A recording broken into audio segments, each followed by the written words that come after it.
May 16, 2026.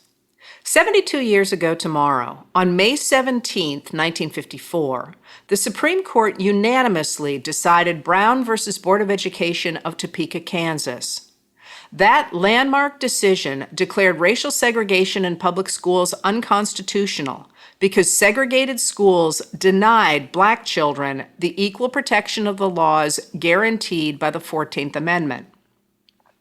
3 years after the Brown v. Board decision, in the face of massive resistance to desegregation in the South, President Dwight D. Eisenhower proposed the Civil Rights Act of 1957 to protect the right of Black Americans to vote, using the federal government to overrule the state laws that limited voter registration and kept Black voters from the polls.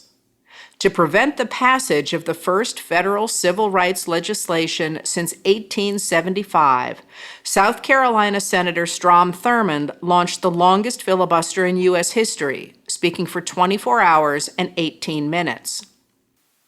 Senator Cory Booker, a Democrat of New Jersey, broke Thurmond's record on March 31st through April 1st, 2025, speaking for 25 hours, 5 minutes, and 59 seconds, but his speech was not a filibuster.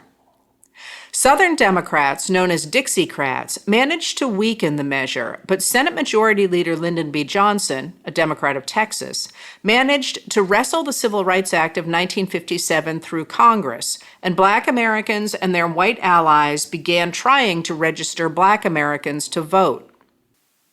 But the law proved too weak to force white registrars to allow Black voters onto the rolls, and by 1961, activists with the Student Non-Violating Coordinating Committee, or SNCC, pronounced SNCC, were at work in Mississippi to promote voter registration. In 1964, they launched the Freedom Summer, bringing college students from northern schools to work together with Black people from Mississippi to educate and register Black voters. Just as the project was getting underway, 3 organizers, James Chaney from Mississippi and Andrew Goodman and Michael Schwerner from New York, disappeared outside Philadelphia, Mississippi. Lyndon Johnson, president by then, used the popular rage over the 3 missing voting rights workers to pressure Congress into passing the Civil Rights Act of 1964, designed to try to hold back the white supremacists and to make it possible for Black Americans to register to vote. The measure passed, and on July 2nd, Johnson signed it into law. On August 4th, investigators found the bodies of the 3 missing men. Ku Klux Klan members, working with local law enforcement officers, had murdered them and then buried the bodies in an earthen dam that was under construction. And still, white officials refused to accept the idea of Black voting. In Selma, Alabama, where the city's voting rolls were 99% white, even though Black Americans outnumbered white Americans among the 29,500 people who lived there, local Black organizers had launched a voter registration drive in 1963. But a judge stopped voter registration meetings by prohibiting public gatherings of more than 2 people. Selma voting rights activist Amelia Boynton invited the Reverend Dr. Martin Luther King Jr. to the city to draw national attention to its struggle, and he and other prominent Black leaders arrived in January 1965. For 7 weeks, Black residents made a new push to register to vote. County Sheriff James Clark arrested almost 2,000 of them on a variety of charges, including contempt of court and parading without a permit. A federal court ordered Clark not to interfere with orderly registration, so he forced Black applicants to stand in line for hours before taking a literacy test. Not a single person passed. Then, on February 18th, white police officers, including local police, sheriff's deputies, and Alabama state troopers, beat and shot an unarmed man, 26-year-old Jimmie Lee Jackson, who was marching for voting rights at a demonstration in his hometown of Marion, Alabama, about 25 miles northwest of Selma. Jackson died 8 days later, on February 26th. Black leaders in Selma decided to diffuse the community's anger by planning a long march, 54 miles, from Selma to the state capital at Montgomery to draw attention to the murder and voter suppression. On March 7, 1965, the marchers set out. As they crossed the Edmund Pettus Bridge, state troopers and other law enforcement officers met the unarmed marchers with billy clubs, bullwhips, and tear gas. They fractured the skull of young activist John Lewis and beat Amelia Boynton unconscious. A newspaper photograph of the 54-year-old Boynton, seemingly dead in the arms of another marcher, illustrated the depravity of those determined to stop Black voting. On March 15th, President Johnson addressed a nationally televised joint session of Congress to ask for the passage of a national Voting Rights Act. "Their cause must be our cause too," he said. "All of us must overcome the crippling legacy of bigotry and injustice, and we shall overcome." 2 days later, he submitted to Congress proposed voting rights legislation. Under the protection of federal troops, the Selma marchers completed their trip to Montgomery on March 25th. Their ranks had grown as they walked until they numbered about 25,000 people. That night, Viola Liuzzo, a 39-year-old mother of 5 who had arrived from Michigan to help after Bloody Sunday, was murdered by 4 Ku Klux Klan members who tailed her as she ferried demonstrators out of the city.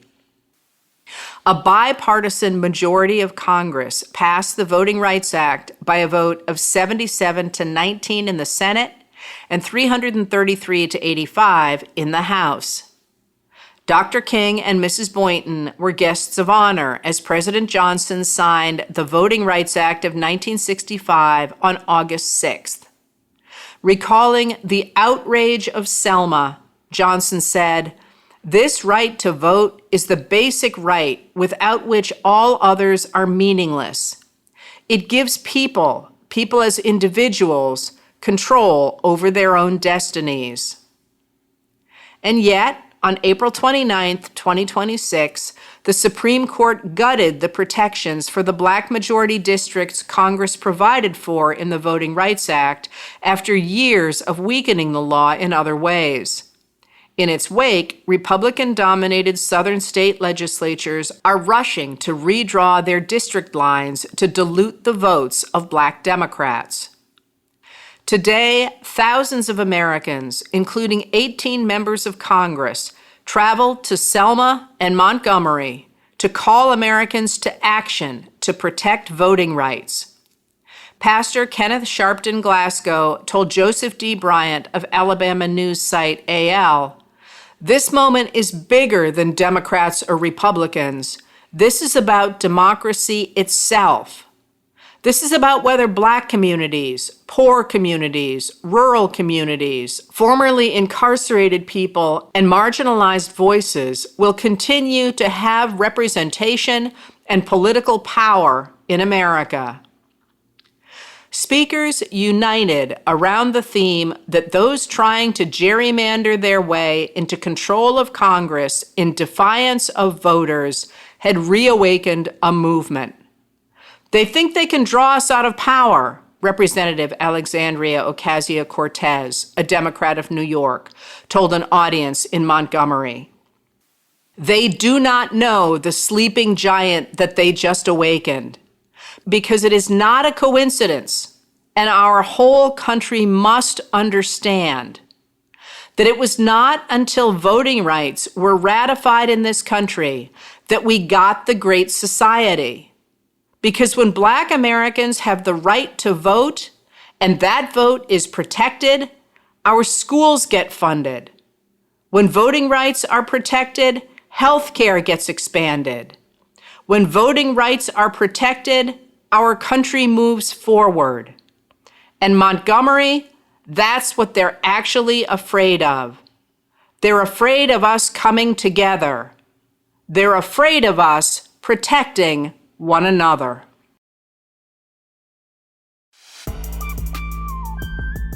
Letters from an American was written and read by Heather Cox Richardson. It was produced at Soundscape Productions, Dedham, Massachusetts. Recorded with music composed by Michael Moss.